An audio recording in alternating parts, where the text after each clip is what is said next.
Hello friends, welcome to my channel.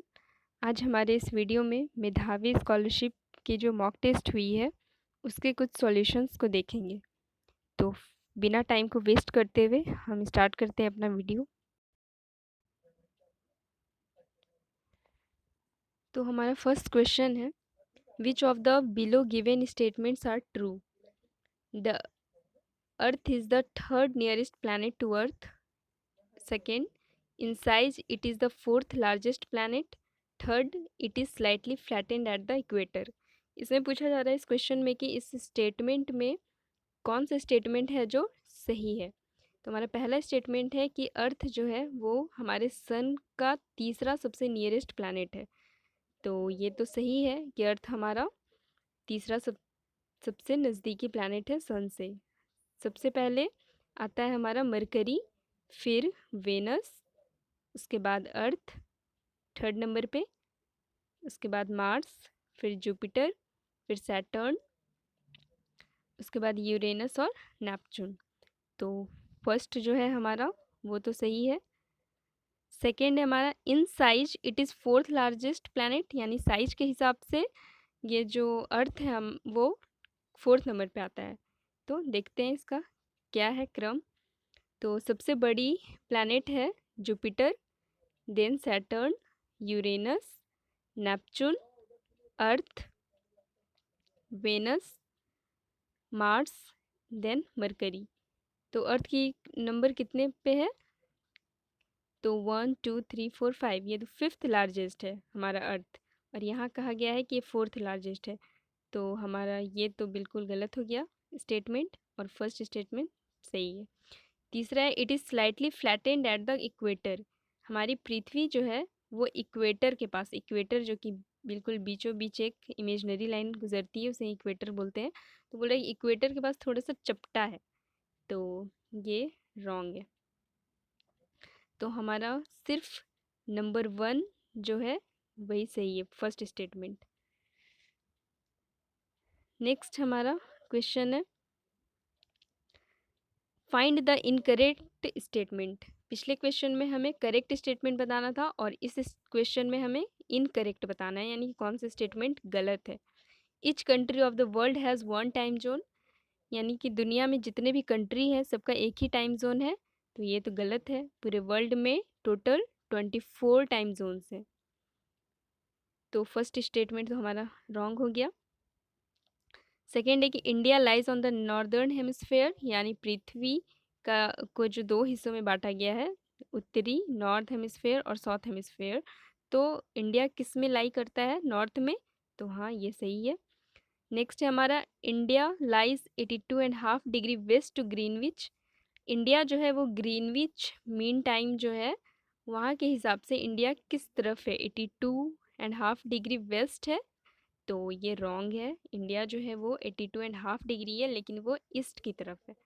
तो यहाँ हमारा सेंटेंस सिर्फ सही है, तो सेकेंड वाला हमारा सही है, सेकेंड नंबर। बाकी फर्स्ट भी रॉन्ग, सेकेंड भी रॉन्ग। नेक्स्ट क्वेश्चन है हमारा कि सेक्स रेशियो 2011 के अकॉर्डिंग क्या है?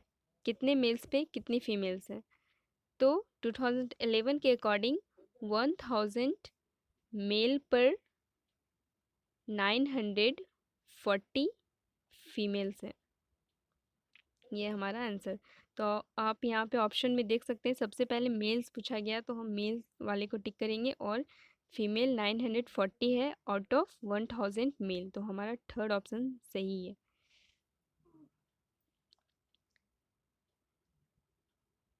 नेक्स्ट क्वेश्चन है, which state government has introduced a system of issuing a unique 16 digit unique code to mark all kinds of land holdings in state.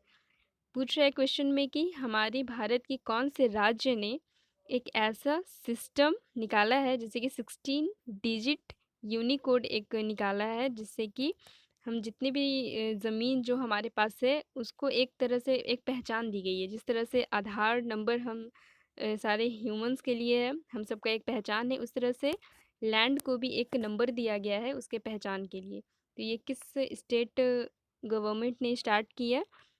तो यहाँ पर ऑप्शन देखें, केरला, महाराष्ट्र, गुजरात, यूपी या फिर नन, इनमें से कोई नहीं।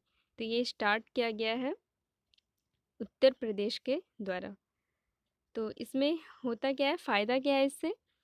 तो इससे अब से राज्य में सभी तरह की ज़मीनों की अपनी एक खास पहचान होगी, जिसमें ज़मीन विवादों से जुड़े मामलों की जानकारी होगी और लोग धोखाधड़ी से भी बचेंगे। नेक्स्ट क्वेश्चन है हमारा, Gandhi ji had to withdraw dash due to Chauri Chaura incident in February 1922। Gandhi ji को कौन से आंदोलन को वापस लेना पड़ा था चौरा चौरी घटनाकांड के वजह से, जो कि 1922 फरवरी में हुई थी। चौरा चौरी एक प्लेस है गोरखपुर यूपी में। उस साल हुआ क्या था कि कुछ लोग पुलिस से उलझ गए थे और चौरा चौरी जो जगह है वहाँ पे एक पुलिस स्टेशन में आग लगा दी थी।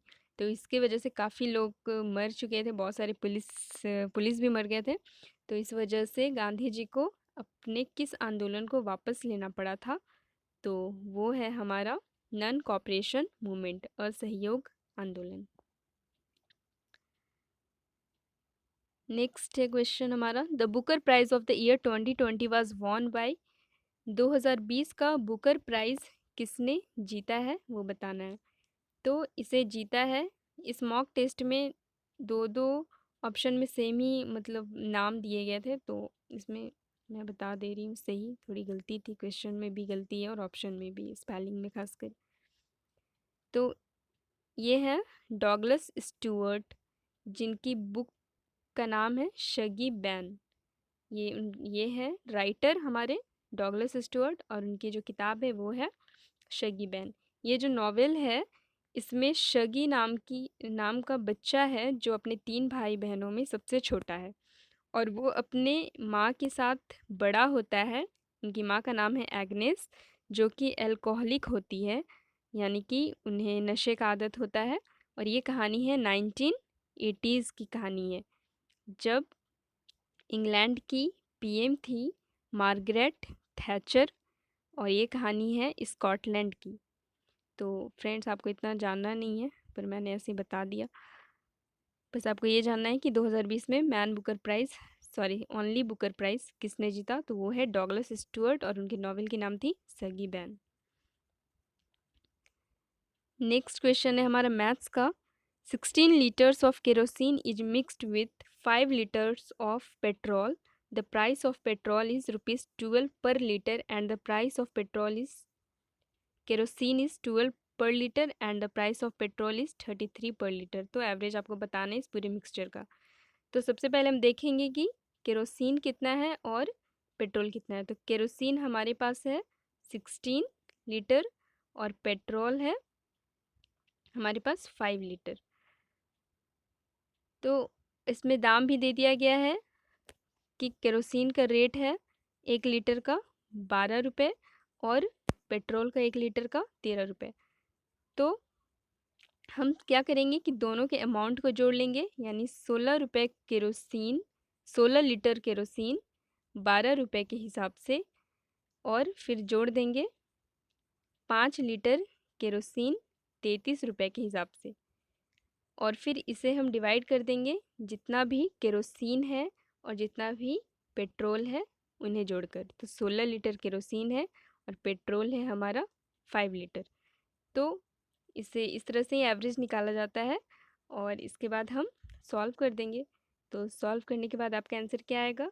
12 इंटू 16 192, प्लस 33 इंटू 5 165, और टोटल केरोसिन और पेट्रोल कितना है? 21। इसके बाद कितना आएगा हमारा? 357/21। इसे अगर हम काटेंगे तो 17 बार में कट जाएगा, और हमारा आंसर है 17। इसका एवरेज प्राइस है पूरे मिक्सचर का। नेक्स्ट क्वेश्चन है हमारा, find the correctly spelled word. ये 4 ऑप्शन दिए गए हैं, जिसमें बताना है कि आपका सही स्पेलिंग कौन सा है। इनमें से 4 या तो चारों गलत हैं यानी कोई नहीं होगा, या तो इसमें से कोई एक सही है। तो पहला क्वेश्चन है, पहला जो वर्ड है वो है वर्मिलियन। वर्मिलियन का स्पेलिंग क्या होता है? VERMI, यहाँ डबल एल होगा, डैट मीन्स कि ये रॉन्ग है। नेक्स्ट है वेजिटेरियन। वेजिटेरियन यहाँ VEGETARIAN होता है, तो ये भी रॉन्ग है। सर्विलेंस, सर्विलेंस में भी आपकी गलती है यहाँ पे, ई और आई में, पहले ई फिर आई होगी, और बाकी तो ये भी रॉन्ग हो गया। नेक्स्ट हमारा कॉन्स्टेलेशन। कॉन्स्टेलेशन जो है इसकी स्पेलिंग सही है, CONSTALLATION। वर्मिलियन मीन्स क्या होता है? सिंदूर। वेजिटेरियन मीन्स शाकाहारी। सर्विलेंस मीन्स निगरानी। और कॉन्स्टेलेशन मीन्स तारामंडल। ये मीनिंग मैंने ऐसे बता दिया क्योंकि बहुत बार एग्ज़ाम में सैनोनिम्स एंटोनिम्स दे दिया जाता है, इसलिए। नेक्स्ट है क्वेश्चन हमारा, एज पर स्वच्छता सर्वेक्षण report 2020 which is the cleanest state of India. Bharat में स्वच्छ सर्वेक्षण रिपोर्ट के अनुसार कौन सा राज्य है जो सबसे साफ सुथरा है? तो ये तो जानते ही आप कि जो सबसे साफ सुथरा शहर है वो हमारे MP में ही है, तो ये MP ही होगा। इंदौर जो शहर है यहाँ की, वो भारत की सबसे क्लीनेस्ट सिटी है, और ये सिटी मध्य प्रदेश में, तो राज्य भी हमारा मध्य प्रदेश हुआ। नेक्स्ट क्वेश्चन है हमारा, ये रीजनिंग से है, इसमें आपको डिकोड करना है सी एंड पिक्चर्स का क्या कोड होगा वो हमें डिकोड करना है। तो इसमें आप देखेंगे कि 134 दिया गया है गुड एंड टेस्टी के लिए, 478 see good pictures, 729 pictures are beautiful. तो इसमें आपको देखना है कि कौन सा नंबर है जो दोनों में कॉमन है और कौन से नंबर जो है वो सबसे डिफरेंट है, तो इससे हमारा ये आंसर निकल जाएगा। तो इसमें आप देखेंगे कि पिक्चर्स जो है वो 2 बार आया है इन दोनों लाइन में, और इन दोनों लाइन में जो सेम नंबर है वो सिर्फ 7 है, तो 7 हो गया हमारा पिक्चर्स के लिए। उसके बाद है एंड। तो एंड आप देखिए कि सिर्फ इसी सेंटेंस में है एंड, बाकी कहीं सेंटेंस नहीं है। तो यहाँ पे कौन सा ऐसा नंबर है जो सिर्फ यही है और कहीं नहीं है? तो ये है 1 और 3, ये एंड को रिप्रेजेंट करते हैं। उसके बाद हम देखेंगे सी के लिए। तो सी के लिए हम देखते हैं कौन सा होता है। तो सी भी आप देखिए कि सिर्फ एक ही जगह पे है, यहाँ पे, और कहीं भी सी नहीं लिखा हुआ है। तो ऐसा कौन सा इसमें लेटर डिजिट है जो सिर्फ यही है और कहीं नहीं है? तो वो है 4। तो यहाँ पे भी है फर्स्ट सेंटेंस में, 7 भी है, तो सिर्फ 8 बचा, तो 8 है सी के लिए। यानी ऐसा ऑप्शन हमें चूज़ करना पड़ेगा जिसमें 7 हो, 8 हो और 1 या 3 हो। तो 7 8 1 3 ये किस ऑप्शन में है? 7 8 1 3, 7 8 1 3। तो इसमें देखिए कि 7 8 तो इसमें बिल्कुल भी नहीं है, 1 है सिर्फ, तो ये तो ऑप्शन नहीं होगा। 7 8 1 3 इसमें भी सिर्फ 7 है, तो ये भी नहीं होगा। इसमें 7 और 3 तो है लेकिन 4 है, तो ये भी रॉन्ग हो गया। ये भी ऑप्शन नहीं, कोई भी ऑप्शन नहीं मैच कर रहे, तो इसका आंसर हो जाएगा आपका नन। ये वाला ऑप्शन आपका सही होगा। नेक्स्ट क्वेश्चन है हमारा, which of the following movement in Indian history is considered as the first mass protest where maximum number of Indian participated in the history of Indian independence.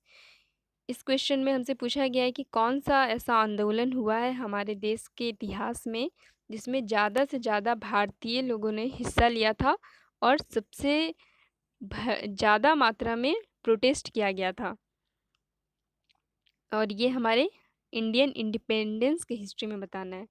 तो वो है 1857 का इंडियन इंडिपेंडेंस के लिए जो पहला विद्रोह हुआ था हमारे देश की आज़ादी के लिए। पहली बार जो पूरे भारत देश के लोग एकजुट हुए थे वो इसी समय हुए थे, जो कि विफल रही थी इस समय की आज़ादी की कोशिश। नेक्स्ट क्वेश्चन है हमारा, ये है रीजनिंग से। इसमें पूछा गया है कि how many fours are there preceded by 7 but not followed by 3। यानी कि इसमें ऐसे कितने 7 हैं जिनके पहले 4 है, सॉरी, ऐसे कितने 7 हैं जिनके पहले 4 है लेकिन बाद में 3 नहीं है।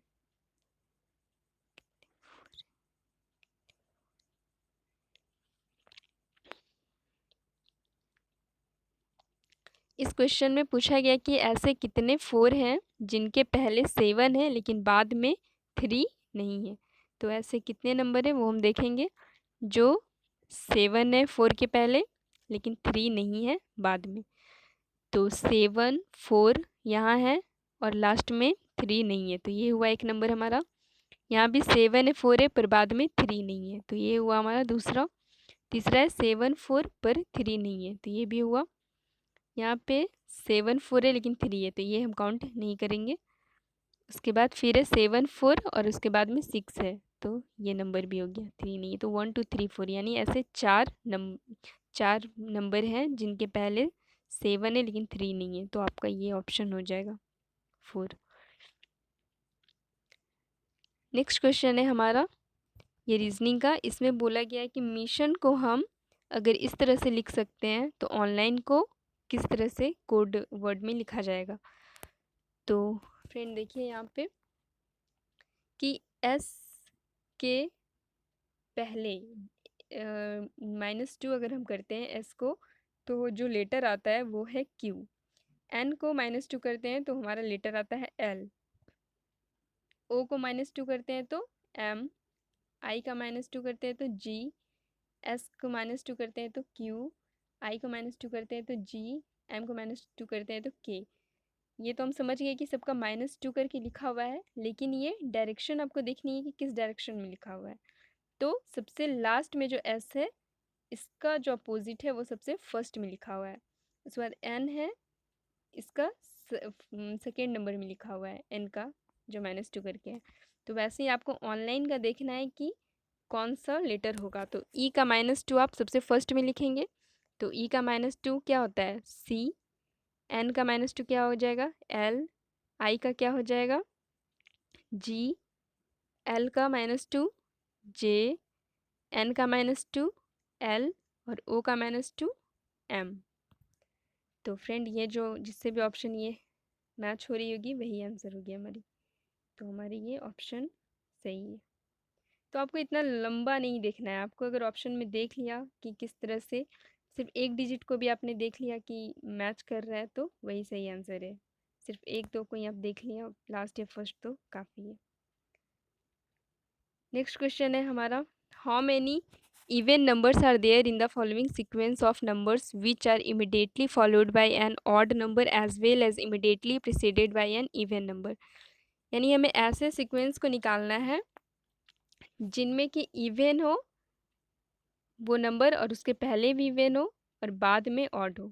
यानी इवन इवन ऑड इस तरह का हमें नंबर निकालना है और कितने हैं वो बताना है।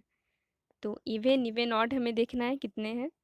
तो यहाँ 8 6 इवन इवन है और उसके बाद फिर ऑड है 7, तो ये एक नंबर हुआ। 6 8 इवन इवन है फिर 9 है, तो दूसरा नंबर हुआ हमारा।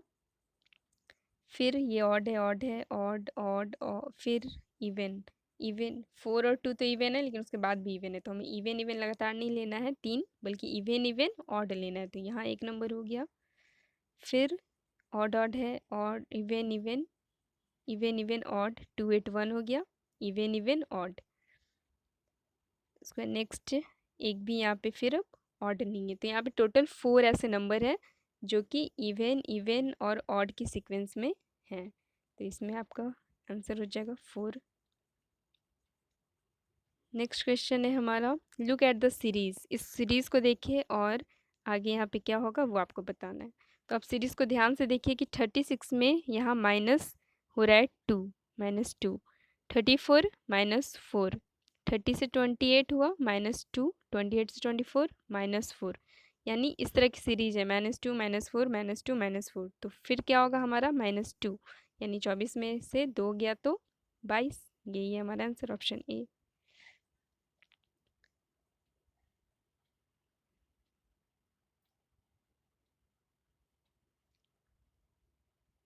नेक्स्ट क्वेश्चन है हमारा कि if the position of the first and the third digit within each number are interchanged, which of the following will the third digit of the second lowest number. इस number में हमें बताना है कि अगर हम उनका फर्स्ट लेटर और थर्ड लेटर को एक्सचेंज कर दें और उसके बाद जो नंबर निकलता है उसमें जो सेकेंड लोएस्ट है उसका थर्ड डिजिट क्या होगा। तो सबसे पहले हम नंबर को एक्सचेंज करते हैं कि कौन कौन से नंबर बन रहे हैं। तो 7 को पहले लिखेंगे, 9 को बाद में और बीच में 8, फिर 4 1 5 8 5 6, उसके बाद 7 8 4, उसके बाद 404। 404 को अगर इसके फर्स्ट और थर्ड लेटर को इंटरचेंज करेंगे तो वही होगा। 269 को 962। तो आप इसमें देखिए कि सबसे लोएस्ट कौन सा है और उसके बाद फिर लोएस्ट कौन सा है, यानी हमें सेकेंड लोएस्ट निकालना है। तो इसमें सबसे लोएस्ट है 404, तो इससे हमें कोई मतलब नहीं है। इसके बाद लोएस्ट कौन सा है, तो वो है हमारा 415। तो इसका थर्ड डिजिट कौन सा है, तो थर्ड डिजिट है इसका 5। तो यही हमारा 5 आंसर है। तो इसका ऑप्शन में 5 है, ये सही हो गया हमारा। नेक्स्ट क्वेश्चन है हमारा रीजनिंग का ही, और ये है रैंक से। इसमें माया और सीमा दो लड़कियां हैं जो कि टोटल उनकी क्लास में 31 स्टूडेंट है, और माया का रैंक है 7 और सीमा का रैंक है 11। तो आपको बताना है कि बॉटम से नीचे से माया का रैंक कितना होगा और सीमा का रैंक कितना होगा। तो इसमें आप क्या करेंगे, सबसे पहले आप इन नंबर को घटाएंगे। 31 को, माया का जो रैंक है 7, इसको हम घटाएंगे 31 में से 7 जाएगा तो कितना होगा 24। तो हमें 24 नहीं बल्कि इससे एक प्लस अंक जो है 25, वही 25th, ये है माया का रैंक नीचे से, बॉटम से। उसके बाद बोला गया है सीमा का रैंक, तो सीमा का रैंक है टॉप से 11। तो बॉटम से क्या होगा, तो हम 31 में 11 माइनस कर देंगे और इसमें +1 फिर कर देंगे, यानी 21st, ये रैंक होगा सीमा का। तो हमारा फ्रेंड ये है आंसर 25th एंड 21। इसमें हम करते क्या है कि जैसे कि आप माया है, इसका रैंक है 7 टॉप से, और टोटल बच्चे कितने 1 से शुरू हुए होंगे, बच्चे 1 से शुरू हुए होंगे और ये 31 तक गए होंगे। तो हम जब माइनस करते हैं तो जो नंबर निकला हमारा 24, वो इनके बीच के जितने बच्चे थे उनका उनका ये नंबर निकला कि इन दोनों के बीच में 24 बच्चे थे।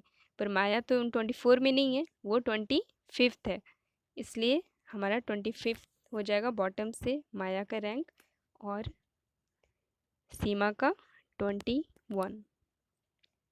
नेक्स्ट है क्वेश्चन हमारा, ये है मैथ का कि न्यूमरेटर और डिनोमिनेटर। ये तो आप जानते हैं कि कोई एक फ्रैक्शन जो होता है उसका ऊपर वाले नंबर को बोलते हैं न्यूमरेटर, नीचे वाले को डिनोमिनेटर। तो बोल रहा है कि कोई ऐसा फ्रैक्शन है जिसका न्यूमरेटर और डिनोमिनेटर दोनों को अगर एक्सचेंज कर दिया जाए और फिर उन्हें गुना किया जाए तो वो किसके बराबर होंगे। तो मान लीजिए हम कोई नंबर लेते हैं 2/3, मान लीजिए हमने एक नंबर लिया। अब इनको उल्टा करना है, तो 3/2 इनका हम उल्टा कर दिए इनको। अब इनको प्रोडक्ट निकालते हैं तो क्या आएगा, तो 3 से 3 कट जाएगा, 2 से 2, तो बचा 1। तो हमारा जो प्रोडक्ट है वो 1 होगा। नेक्स्ट क्वेश्चन है हमारा एवरेज का। इसमें ABCDE यानी 5 लोग हैं और इनका एवरेज एज है 40। तो एवरेज निकालने का यही फॉर्मूला होता है कि जितने भी स्टूडेंट या पर्सन होते हैं और जो उनका एवरेज एज होता है हम उससे उनको मल्टीप्लाई कर लेते हैं। तो टोटल 5 बच्चे हैं, 40 के हिसाब से हो गया ये 200। उसके बाद है एवरेज एज A और B, यानी 2 लोगों का 35 है, तो हम कर देंगे 2 × 35, तो कितना हुआ 70। और फिर है सी और डी का एवरेज है 42, तो 42 इंटू 2 कितना हुआ 84। तो हम क्या करेंगे, और हमें निकालना है ई का, तो हम क्या करेंगे कि 20 और ये जो 84 है इन्हें हम प्लस कर देंगे, तो कितना आया 154 आया, और इसको हम घटा देंगे 200 में। तो 200 में जब हम 154 को घटाएंगे तो हमारा आंसर आएगा 46, और ये होगा हमारा ई का एवरेज एज। 200 में से हमने घटा दिया 154 को, तो हमारा ये आंसर हुआ। नेक्स्ट क्वेश्चन है हमारा प्रॉफिट एंड लॉस का मैथ्स का क्वेश्चन।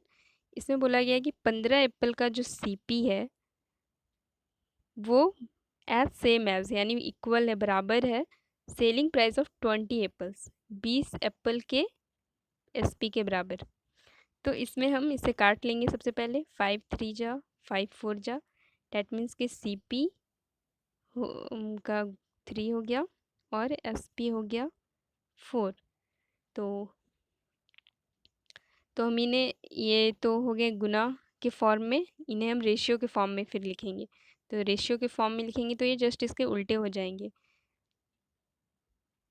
यानी ये हो जाएगा हमारा 4 और सीपी हो जाएगा 3। यानी कोई सामान हमने 4 में लिया और 1 में बेच दिया, तो ये तो हमारा लॉस हो गया, साफ दिख रहा है। तो ये लॉस कितने का हुआ वो हमें देखना है। तो हम हमेशा लॉस या प्रॉफिट निकालते हैं सीपी पे, तो इसमें से 1 घटेगा, 4 में से 3 गया तो 1, और सीपी हमारा 4, और इसे 100 से हम जब गुना करेंगे तो हमारा आंसर आएगा 25, यानी 25% लॉस हुआ है। तो ये आप देख सकते हैं यहाँ एक भी ऑप्शन में नहीं है, डैट मीन्स कि इसका आंसर नन होगा।